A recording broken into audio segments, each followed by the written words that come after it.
사도신경으로 우리의 신앙 고백하도록 하겠습니다. 나는 전능하신 아버지 하나님 천지의 창조주를 믿습니다. 나는 그의 유일하신 아들 우리 주 예수 그리스도를 믿습니다. 그는 성령으로 잉태되어 동정녀 마리아에게서 나시고 본디오 빌라도에게 고난을 받아 십자가에 못 박혀 죽으시고 장사된 지 사흘 만에 죽은 자 가운데서 다시 살아나셨으며 하늘에 오르시어 전능하신 아버지 하나님 우편에 앉아 계시다가 거기로부터 살아있는 자와 죽은 자를 심판하러 오십니다. 나는 성령을 믿으며 거룩한 공교회와 성도의 교제와 죄를 용서받는 것과 몸의 부활과 영생을 믿습니다. 아멘. 자리에 앉으셔서 찬송가 40장 부르시겠습니다.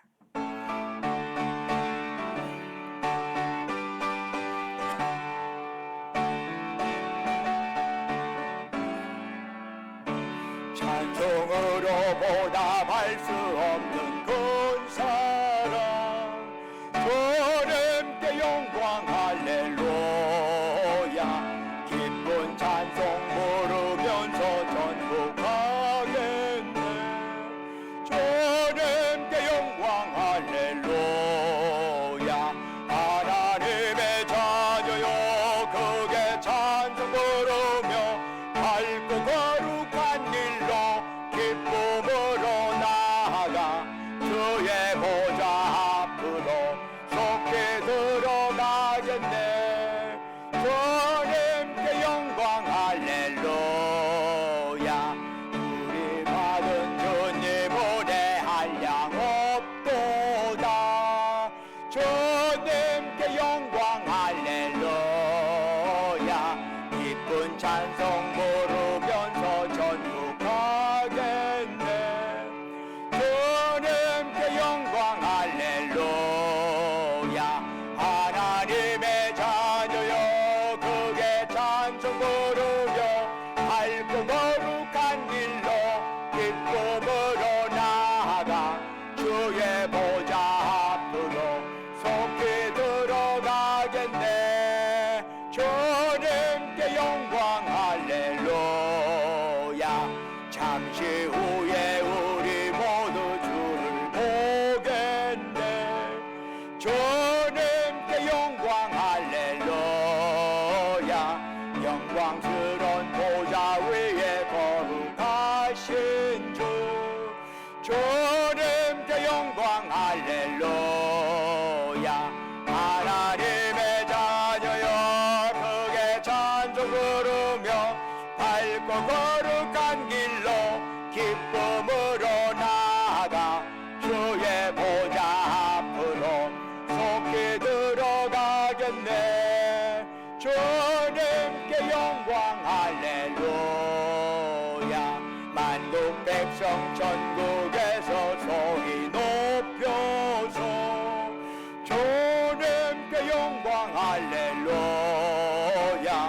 영원토록 주의 공로 찬양하겠네 주님께 영광 할렐루야 하나님의 자녀여 크게 찬송 부르며 밝고 거룩한 길로 기쁨으로 나아가 주의 보좌 앞으로 속히 들어가겠네 주님께 영광 할렐루야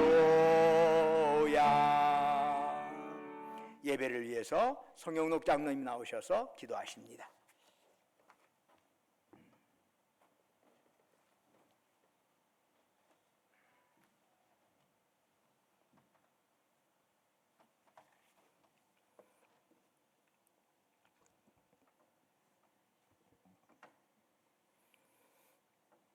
사랑이 충만하시고 은혜가 풍성하신 주님 때를 따라 입히시고 먹이시는 하나님 감사합니다.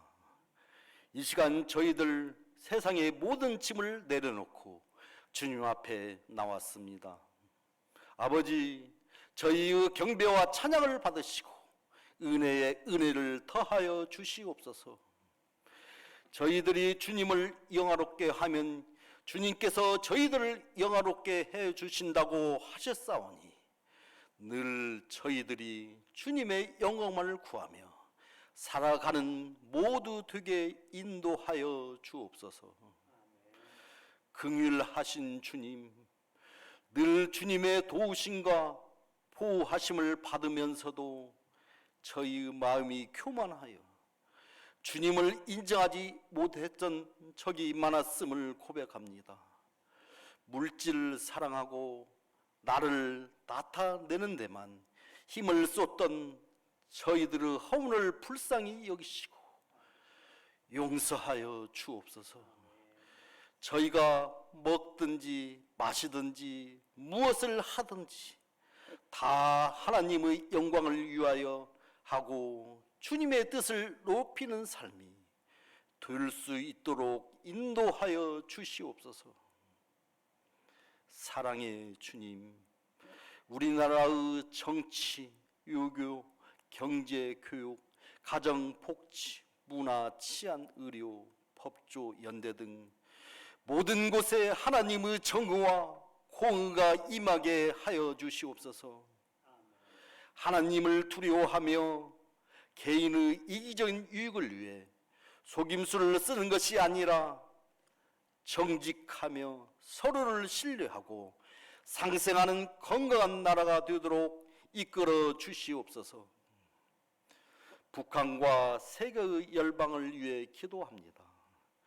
부당한 이득으로 부를 축적하며 인권을 유린하고 자국의 이익만을 추구하는 불안 활동들을 멈추고 하나님을 경외함으로 이웃을 윤택하게 만드는 선한 일을 행하도록 그들이 처한 환경과 형편을 강권으로 주정하여 주시옵소서.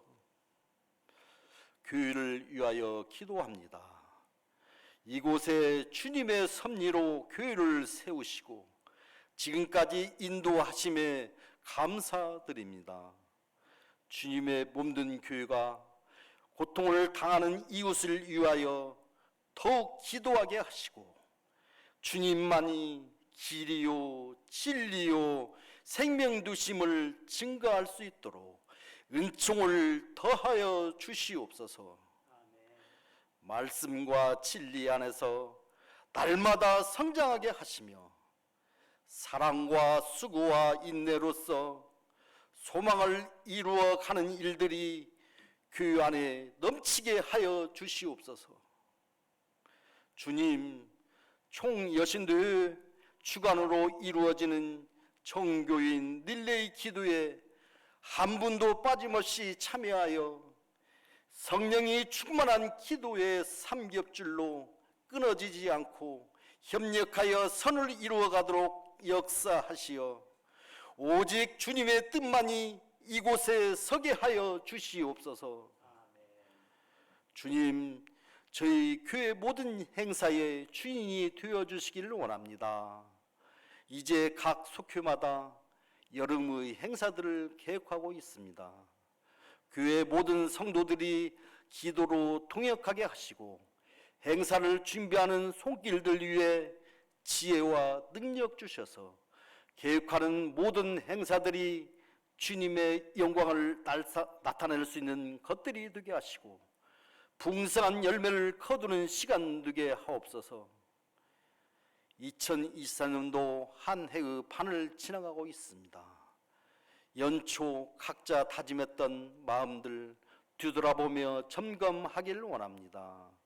주님을 향한 우리의 갈급함이 남아있는지, 삶의 우선순위가 하나님께로 있는지 성령님 저희의 심령을 주장해 주사 하나님을 떠나지 않게 붙잡아 주시고 주님의 말씀에 순종하며 우리 안에 하나님이 함께 하시고 하나님 안에 저희가 함께하는 성도들이 되도록 은혜 내려 주시옵소서.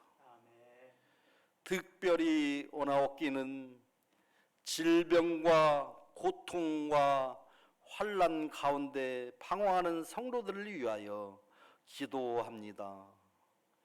육신의 질병과 물질의 궁핍함으로 심령이 힘든 사랑하는 성도들이 있습니다. 이전에도 많은 고난에서 건져주신 것 같이 하나님께서 저희를 건지시며 또한 장래에도 항상 건져주실 것을 믿사옵나이다. 또한 모든 성도들 가정과 자녀와 일터 위에도 주님이 주시는 은혜와 평강이 넘치도록 부어 주시옵소서. 주님, 오늘 또 주님의 말씀을 전하시는 담임 목사님을 위해 기도합니다. 목사님의 영육을 강건케 하시고 하나님 나라 확장을 위해 계획한 모든 것들이 이루어지게 하시고 이 시간 주님의 귀한 말씀을 가지고 단 위에 서실 때 성령의 능력으로 붙들어 주시어 전하시는 말씀이 능력의 말씀이 되게 하시고 모두 충만한 은혜를 깨닫고 말씀 따라 살아가는 성도들이 되게 하여 주시옵소서. 예배를 위하여 헌신, 봉사하는 손길들이 있습니다. 예배위원, 차량, 방송, 찬양 등 죽도록 충성하라 그리하면 생명의 면류관을 주신다고 약속하셨사오니 저희들이 주님께 죽도록 충성함으로써 하나님께서 약속해 주신 그 면류관을 받을 수 있도록 은혜 내려 주시옵소서. 묵묵히 각 기관에서 수고하는 교역자들과 세우신 당유 장로님들이 맡은 사명 넉넉히 감당할 수 있도록 축복하여 주시옵소서. 찬양으로 영광 돌려드리는 찬양들의 찬양을 기뻐 받아 주옵시고 하늘 문을 여시어 풍성한 은혜가 이 예배 가운데 넘쳐나는 시간 되게 하옵소서. 언제나 통일하신 예수님의 이름으로 기도합니다. 아멘.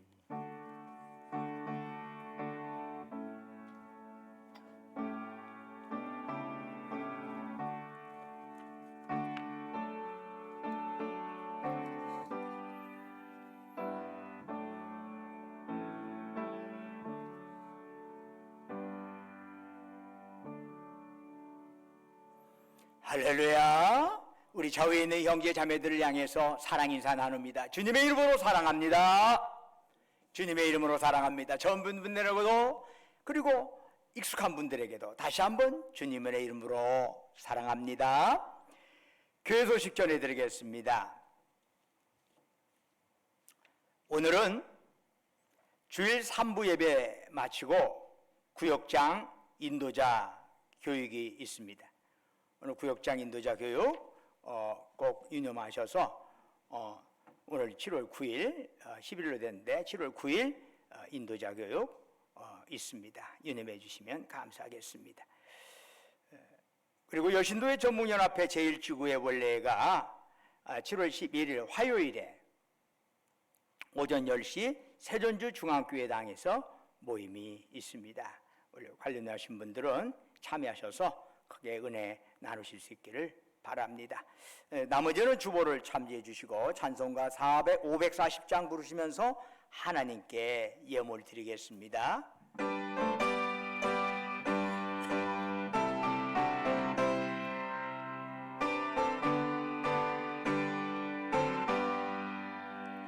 주의 음성을 내가 들으니 사랑한단 말일세 믿는 마음으로 주께 가오니 나를 영접하소서.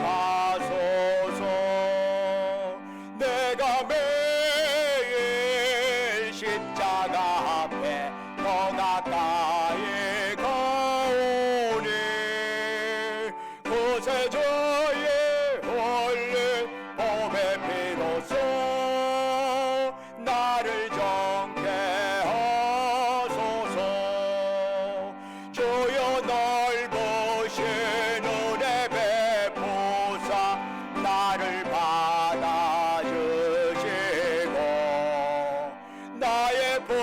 문득 주의 뜻같이 되게 하여 주소서.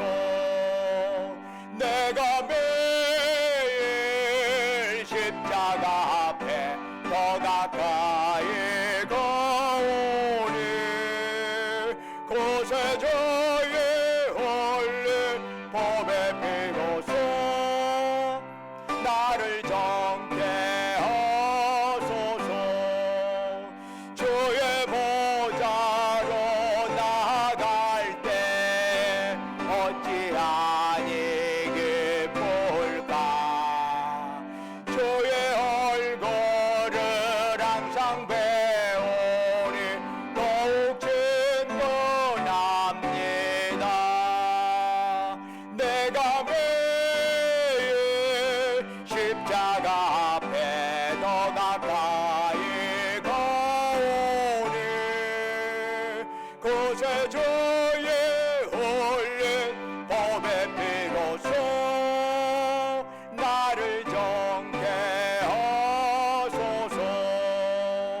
우리 구주의 넓은 사랑을 중량할 자 없으며 주가 주시는 참된 기쁨도 헤아릴 수 없도다. 내가 매일 십자가 앞에 더 가까이 가오니 구세주의 흘린 법의 피로써 나를 정케 하소서. 아멘. 은혜와 사랑이 충만하신 아버지 하나님, 거룩한 성의를 저희들에게 허락하시고 이 아침 주의 전에 나와서 이처럼 예배 드릴 수 있도록 이곳까지 지금까지 보살피시고 인도하신 주님, 이 시간 주님을 앙망하면서 우리의 마음 뜻 정성 힘 다하여 주님께 예배드리오니 이 시간 오직 주만이 우리가 드리는 찬양 영광 홀로 받으시옵소서. 아버지 하나님, 항상 이 저희들이 드린 이 예배가 아버지 하나님께 영광이요 예배드린 우리 모두에게 은혜와 기쁨 충만한 자리가 되기를 원합니다. 사모하는 심령마다 고개 숙인 백성들에게 주여 성령으로 충만하게 역사하여 주셔서 이 예배를 통해서 우리 연약한 영육이 강건해지게 하옵시고 예배를 통해서 우리 안에 얽히고 설킨 문제들이 해결받는 이 시간이 되게 하여 주옵소서. 지난 한 주간도 주님의 은혜 안에 살게 하시고 오늘 거룩한 성일 맞이하여 주 앞에 나올 때 우리의 정성을 담아 소중한 물질을 주께 바치게 하심을 감사드립니다. 주님께서 우리에게 베풀어준 그 사랑 그 은총 생각하면서 예물 드려오니 주여 받으시고 바치는 심령 후에 큰 복을 내려 주옵소서. 11조로 주께 바칩니다. 범사에 감사해서 범사감사한금 드리옵니다.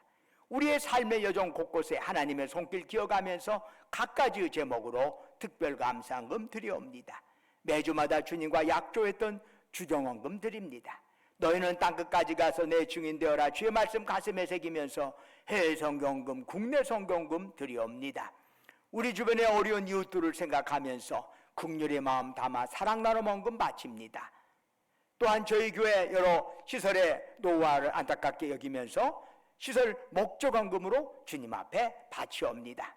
그 밖에 각자의 처지와 형편에 따라 아버지 하나님께 서원하며 간구하며 예물 드리오니 원하옵건대 그들의 기도의 제목 귀 기울여 주시고 응답하여 주시기를 간절히 바라옵고 원합니다. 아버지 하나님, 우리 신강교를 지금까지 보살펴 주신 것 감사합니다. 바라옵고 원하옵건대 우리 신강교회가 참으로 주님 보시기에 아름다운 교회로서 성장하게 하옵소서. 무엇보다도 오늘날 많은 교회가 비난받고 요거도 먹는 상황에서 참으로 주의 말씀 올곧게 따르고 주님 말씀대로 좁은 길 걸어가는 그러한 교회로서의 역할 제대로 감당할 수 있는 신광교회가 되게 하여 주옵소서. 아버지 하나님, 특별히 여러 형태로 또한 꽃으로 목소리로 몸으로 주님 앞에 헌신하고 헌물하는 그들을 기억하여 주시옵시고 그들의 섬김 주여 받으시고 하늘 상급으로 가득 채우시옵소서. 아버지 하나님, 예물 쓰이는 곳곳마다 오직 복음의 역사만 나타나게 하시고 주님 영광만 드러나게 하옵소서. 특별히 우리가 이 땅에 살아가는 동안에 물질이 없어 어려움 당하지 않게 하시고 행여 물질로 인하여 교만하지도 않게 하시옵소서.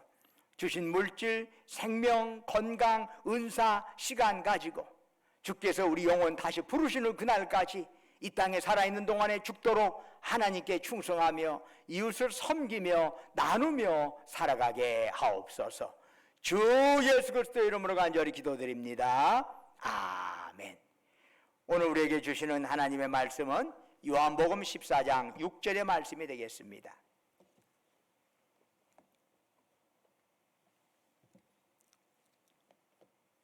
(171쪽) 신약성경 요한복음 14장 6절 한 절의 말씀, 저와 여러분이 한 목소리로 합독하시겠습니다. 시작.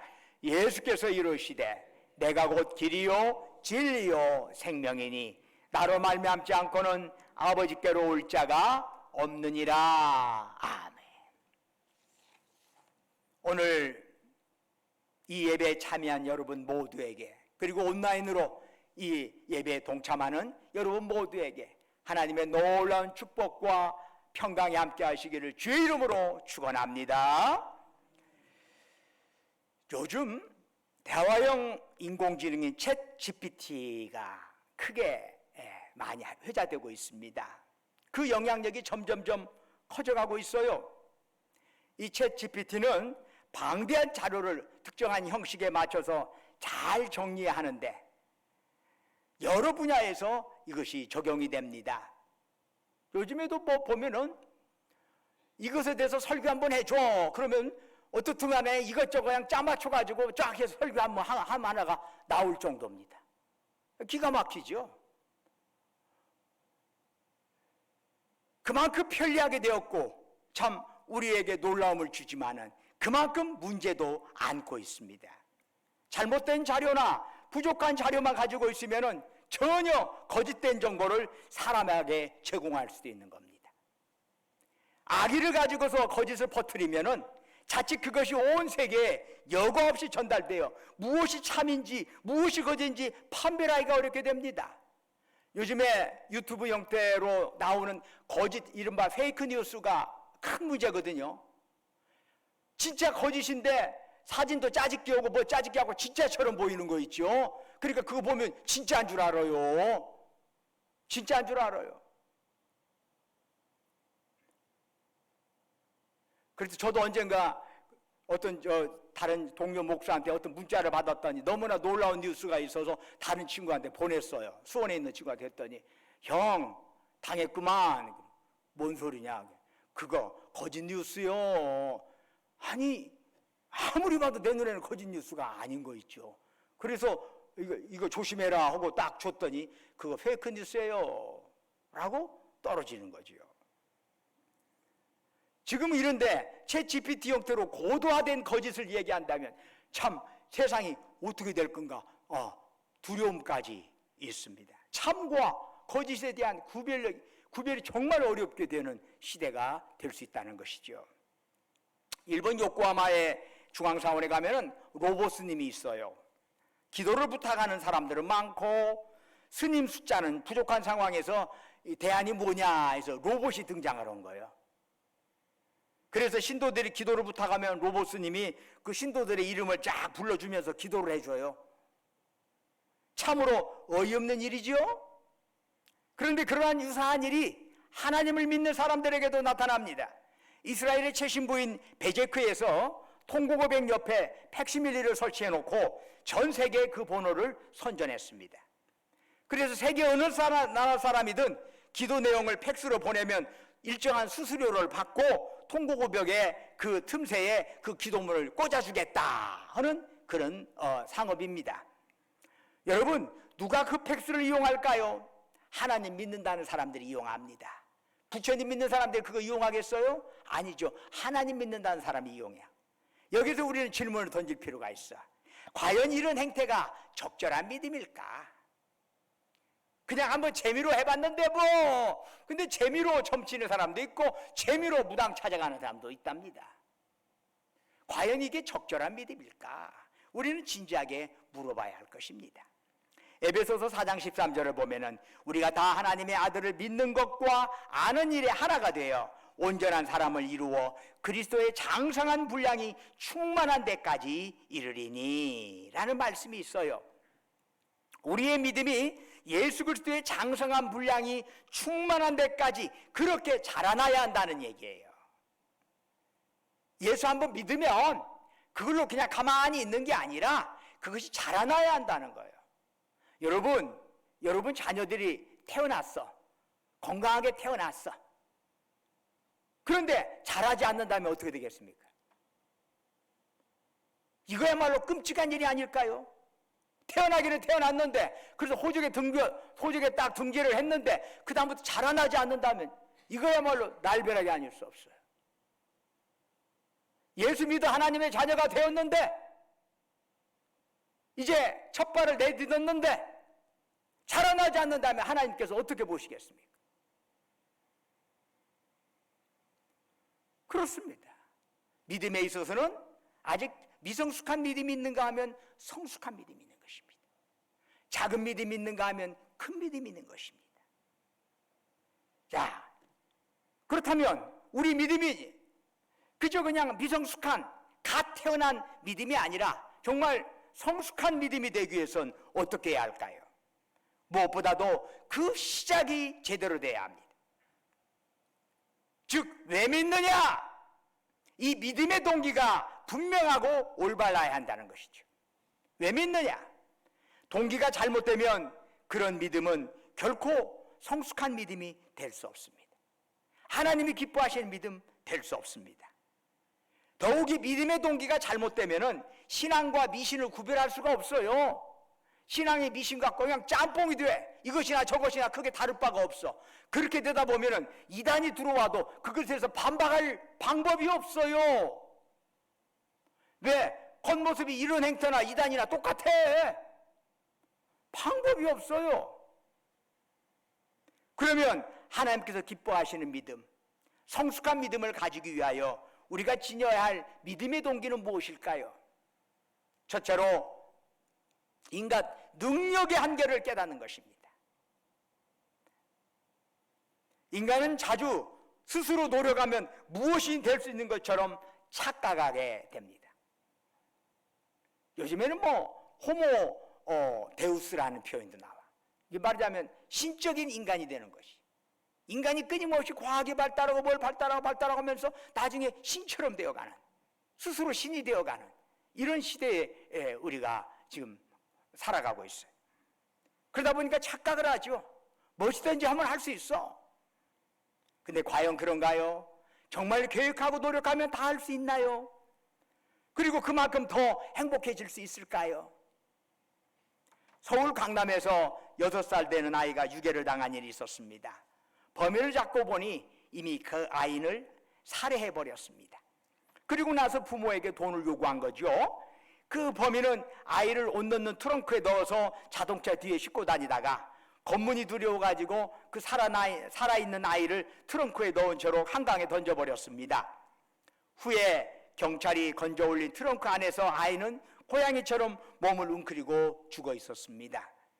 손은 트렁크 바닥을 쥐어 뜯다가 말이죠. 너무나 끔찍하고 가슴 아픈 일 아닙니까? 여러분 생각해 보세요. 자식이 강물 밑바닥 트렁크 안에서 절실하게 도움을 구하며 트렁크를 쥐어뜯고 있을 때 부모는 아무 도움이 되어주지 못했습니다.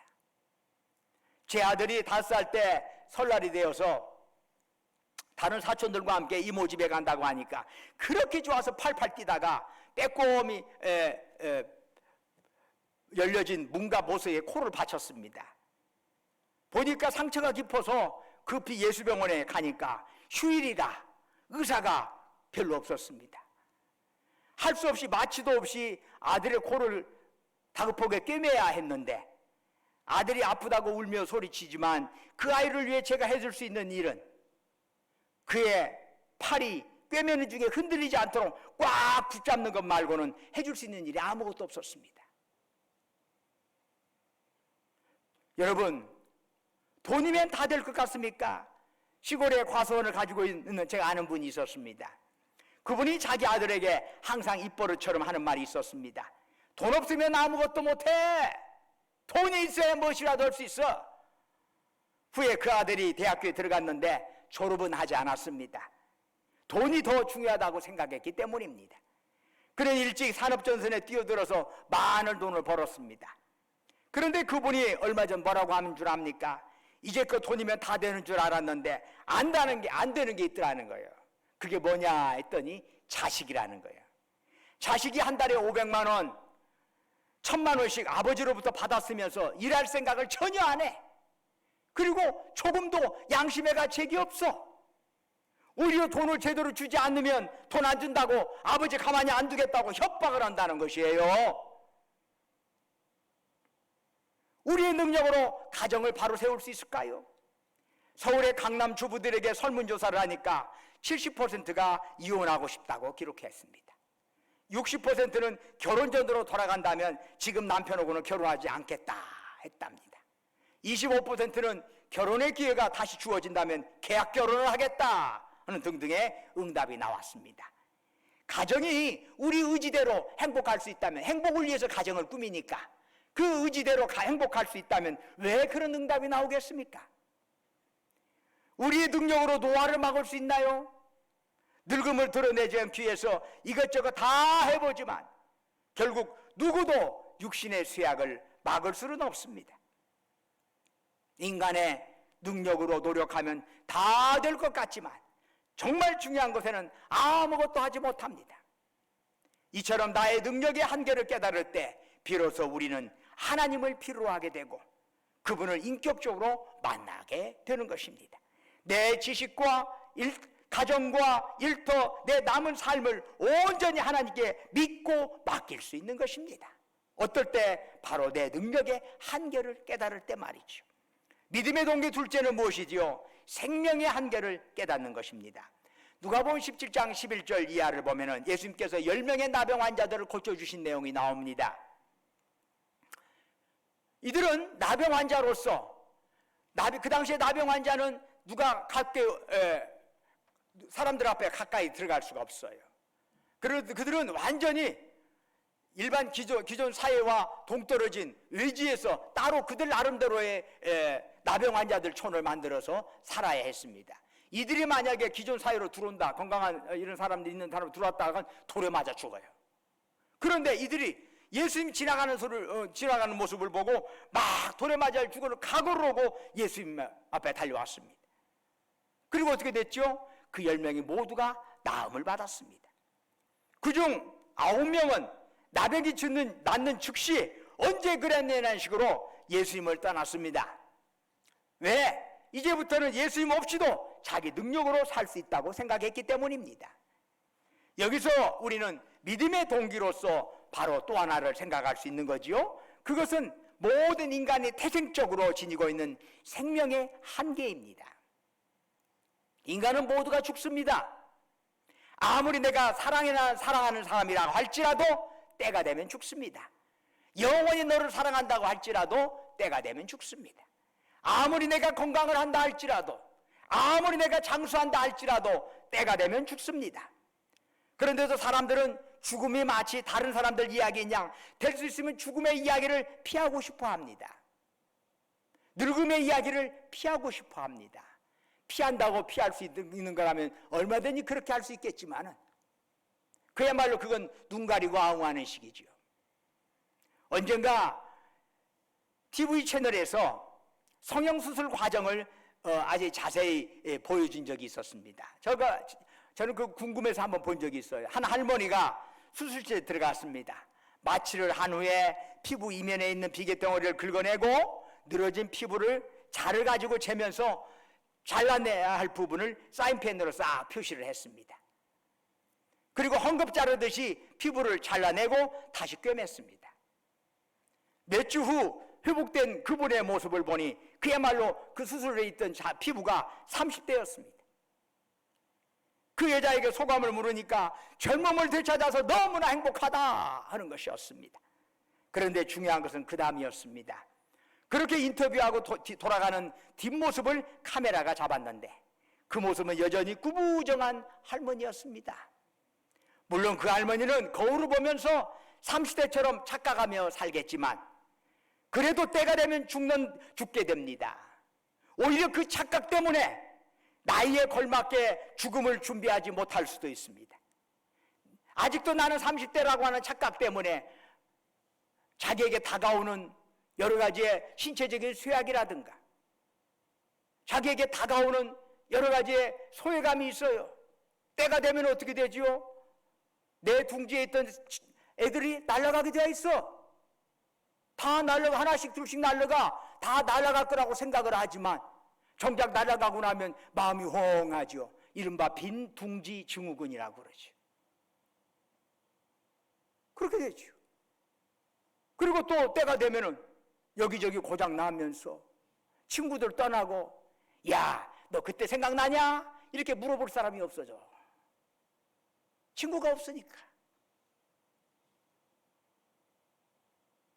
결국 이러한 적막감, 소외감, 이런 우울감이 닥쳐오면서 신체적인 쇠약이 닥쳐오는 그러기에 대해 적절하게 마음 준비하고 거기에 대해서 어떻게 대처할 건지 더 마지막에 우리에게는 죽음이 다가올 텐데 어떻게 이것을 내가 준비할 것인지에 대한 우리는 미리미리 준비를 하지 않으면 나중에 큰 충격을 받게 되죠. 이런 것들을 미리미리 준비해야 하는데 자기가 나는 아직 아니야 라고 생각한다면 그것이 갑자기 벼락처럼 달려올 때 그걸 감당할 수가 없어요. 그렇습니다. 우리는 모두 죽습니다. 우리가 오늘 저녁이라도 죽을 수 있는 존재라는 것을 인정할 때만이 생명의 근원이신 하나님을 비로소 인격적으로 만날 수 있습니다. 죽음을 하나님이 정하신 질서로 그리고 죽음을 넘어 부활이 있음을 믿을 때만이 생명 대신 예수 그리스도를 나의 구주로 받아들일 수 있는 것입니다. 믿음의 동기 셋째는 의로움의 한계를 깨닫는 것입니다.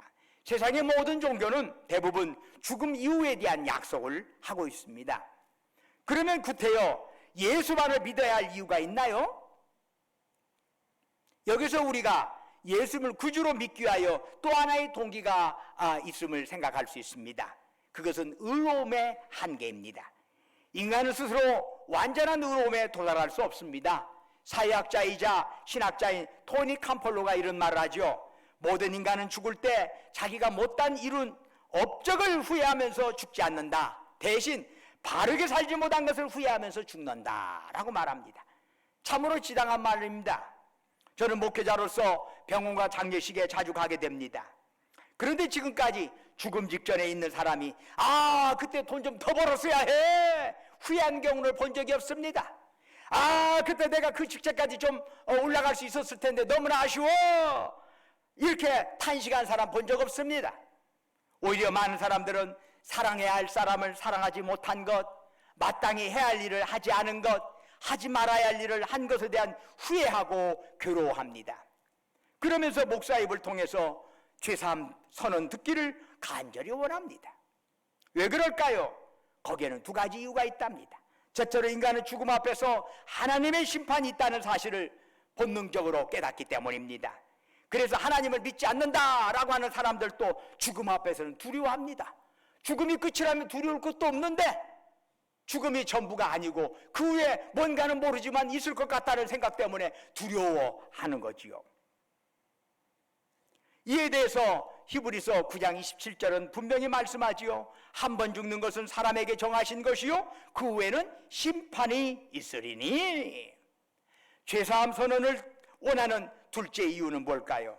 인간은 죽음 앞에서 자신이 결코 완전한 의인이 아니라는 사실을 알기 때문입니다. 그래서 죽음 앞에서 바르게 살지 못한 것, 제대로 사랑하지 못한 것 후회하고 괴로워합니다. 이에 대해서 로마서 3장 23절은 이렇게 말씀하지요. 모든 사람이 죄를 범하였음에 하나님의 영광에 이르지 못하더니. 그런데 요한복음 14장 6절에서 주님은 말씀하십니다. 내가 곧 길이요 진리요 생명이니 나로 말미암지 않고는 아버지께로 올 자가 없느니라. 어떻게 예수님의 우리의 길이요 진리요 생명일 수 있습니까? 그분께서 우리의 죄값을 대신 치러주셨기 때문입니다. 세상 어떤 종교 창시자도 남의 죄를 대신해서 그 값을 치러준 사람이 없습니다. 오직 예수만이 우리의 죄를 대속하기 위하여 십자가에 못 박혀 죽임을 당하신 것입니다. 왜 그분의 손에 못이 박히셨습니까? 우리가 손으로 지은 죄를 용서하시기 위해서입니다. 왜 그분의 발에 못이 박혔습니까? 가서는 안 될 곳을 다닌 우리의 발을 용서하기 위해서입니다. 왜 그분의 옆구리에 창이 찔리고 물과 피를 다 쏟아내셨습니까? 썩어 문드러질 육체로 지은 죄를 용서해 주기 위해서입니다. 예수님께서 십자가 위에서 철저하게 형벌받아 죽으심으로 우리의 모든 죄를 씻어주셨습니다. 여러분, 이런 구주를 어떻게 우리가 만날 수 있나요? 내 의로움을 가지고는 절대로 그러한 주님을 만날 수 없습니다. 이 사실을 깨달을 때만이 내 의로움에는 한계가 있을 수밖에 없구나, 나보다 나를 더 낮게 만들어주시고 의롭다라고 인쳐주실 수 있는 그분, 바로 예수님이 만날 때만이 내 의로움이 새롭게 주 앞에 인정받을 수 있구나, 이걸 깨달을 때만이 주님을 인격적으로 만날 수 있을 줄로 믿습니다. 사랑하는 여러분, 믿음의 바른 동기가 무엇이죠? 우리의 능력의 한계, 생명의 한계, 의로움의 한계를 인정하는 것입니다. 이것이 믿음의 동기가 될 때 비로소 우리는 구주 되신 예수님을 인격적으로 만날 수 있고 바른 삶을 살아갈 수 있습니다. 예수 믿어 돈방석 앉지 않아도 괜찮습니다. 예수 믿어 권력 상층부에 올라가지 못해도 하나 문제될 거 없습니다. 가장 중요한 것은 우리 인생의 가장 궁극적인 한계, 넘어설 수 없는 인생 힘으로는 넘어설 수 없는 그 한계를 주님이 내어주신다는 사실입니다. 샌프란시스코 밑에 있는 카멜이라고 하는 작은 도시에 수도원이 하나 있습니다. 그 수도원은 여러 물건들을 이렇게 벽에다가 전시해 두었는데 유독 눈에 띄는 것 중에 하나가 벽에 걸린 옛 수도다가 신던 슬리퍼, 낡은 슬리퍼입니다. 그 슬리퍼가 아무 의미 없이 놀러 다니면서 신었던 것이라면 뭘 하고 벽에다 그렇게 걸어놓았겠습니까? 그 슬리퍼의 주인이 누구인지는 알 수 없지만 그 슬리퍼를 신고 있는 그분의 신앙과 인격이 다시 감동으로 다가오게 됩니다. 내가 한계를 알고 바른 삶을 살아갈 때 내가 쓰던 연필, 내가 쓰던 일기장, 성경 한 권이 그 어떤 설교보다도 위대한 메시지로 남게 될 수 있는 것입니다. 우리가 믿음의 바른 동기를 가지고 바른 삶을 살아갈 때 우리는 믿음의 유산을 다음 세대에게 남기는 신앙의 성숙인이 될 줄로 믿습니다. 세상을 후회하지 않고 떠날 수 있을 겁니다. 사랑하는 여러분, 이 땅에 살다가 마지막 떠나는 순간에 이제까지 살아온 자신의 삶을 용납할 수 없다면 그보다도 더 큰 비극이 어디 있을까요? 지나온 삶에 대해서 애통복통하다가 우리의 숨이 마무리된다면 이거야말로 얼마나 불행할까요? 모든 거 주님 만나면서 주님께 맡기고 편안함으로 눈을 감는 건 이것도 큰 복이 아닐 수 없어요. 늙음의 복도 있지만 죽음의 복도 있어. 웰빙이 아니라 웰 에이징, 잘 늙어가는 것, 웰 다잉, 잘 죽어가는 것, 이것이 합쳐져야 진짜 복이 되는 것이지. 이 땅에 살아있을 때만 웰빙만 하면 뭡니까? 웰 다잉을 모르면 웰빙도 없어. 웰 에이징, 잘 늙어가는 거 모르면 이 땅에 행복하게 살 수 없어요. 그 방법이 알아야지. 바로 주님 만나는 것이지. 주님 만남으로 우리는 잘 늙어갈 수 있고 주님 만남으로 우리는 잘 죽을 수 있을 줄로 믿습니다. 주님 손 꼭 붙잡고 가는 것이요. 누가 뭐라고 해도 거기에 귀 왔다 갔다 하지 말고 좁은 길로 주님이 원하는 그 길로 걸어가는 것이지. 누가 뭐라고 해도. 바울이 디모데후서 4장 7절에서 이런 고백을 하지요. 나는 선한 싸움을 싸우고 나의 달려갈 길을 마치고 믿음을 지켰다. 여러분, 이 고백 여러분과 저도 똑같이 고백하면서 주님 앞에 나아갈 수 있기를 주의 이름으로 축원합니다. 기도하겠습니다. 은혜와 사랑이 충만하신 아버지 하나님, 우리의 삶이, 우리의 믿음의 동기가 항상 올바라서 우리가 능력의 한계, 생명의 한계, 또한 의로움의 한계를 올바로 깨닫고 주님 만남으로써 그 한계를 넘어 새로운 삶으로 나아갈 수 있다는 걸 항상 기억하면서 주님 손 꼭 붙잡고 마지막까지 달려가게 하옵소서. 예수 그리스도의 이름으로 기도드립니다. 아멘. 다 같이 일어나셔서 찬송가 54장 부르시겠습니다.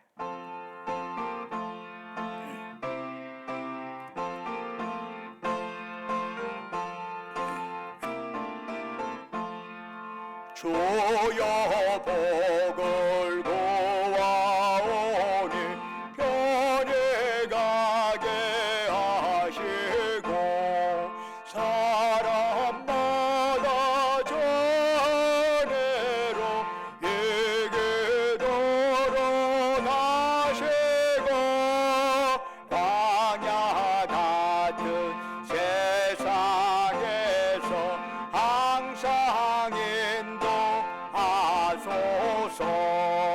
주의 복된 말씀 듣고 또한 감사합니다.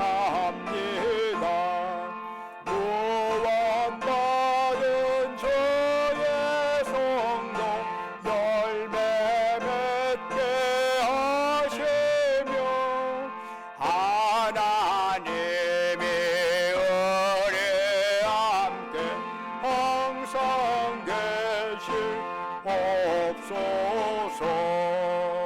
아멘. 이제는 우리 주 예수 그리스도의 은혜와 아버지 하나님의 만극하신 사랑과 성령님의 이루하시고 교통하시고 충만케 하심의 역사가 우리의 한계를 깨닫고 생명의 한계, 능력의 한계, 또한 우리 속에 있는 의로움의 한계를 깨달으면서 그 모든 것들을 넘어설 수 있는 것이 오직 주님밖에 없다는 걸 기억하면서 주님과 만나고 그것이 우리의 믿음의 최고의 동기가 되고 우선이 되면서 그 믿음 붙잡고 나아가며 날로 우리의 신앙, 세월이 흘러가는 만큼 그만큼 우리의 신앙도 성숙해져 가는 믿음으로 그렇게 살고자 그렇게 작정하는 우리 사랑하는 주의 백성들, 그들이 속해 있는 가정과 직장과 사업장 위에 외지에서 공부하느라 직장 다니느라 군복무하라 수고하는 우리 아들 딸들 위에 지금도 영원토록 함께 하시기를 간절히 축원하옵나이다.